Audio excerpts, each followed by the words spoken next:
మన swag cinema ఎవరెవరు చూడాలంటే ఫస్ట్ డే ఫస్ట్ షో చూడాలని అల్లాడిపోయే టీఎఫ్ఐ బానిసలు చూడాలి.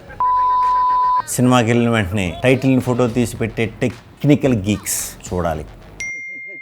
పీవీఆర్లో ఎక్కువ యాడ్లు వేసి దొబ్బుతాడని ఫీల్ అయి పావుగంట లేటుగా సినిమా మొదలైన తర్వాత రీచ్ అయ్యే బ్యాచ్ చూడాలి.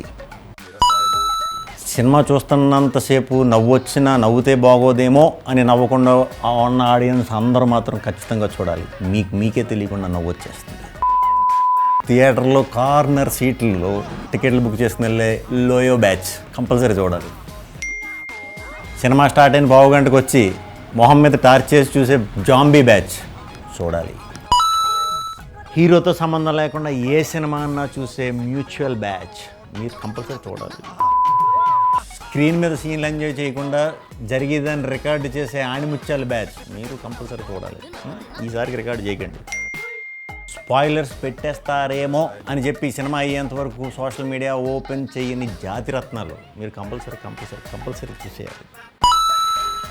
రివ్యూ చదవకుండా టికెట్ బుక్ చేయని true blue film lovers compulsory చూడాలి. మీరు స్నాప్చాట్లో స్ట్రీక్ పడుతుందేమో అని కంగారు పడిపోయే జెన్జీ బ్యాచ్ నుంచి కార్తీక దీపం సీరియల్ చూసిన తర్వాత ఎఫెక్ట్ అయిన చాలామంది ఫ్యామిలీస్ అందరూ కూడా చూడాలి, చూడొచ్చు, చూస్తారు.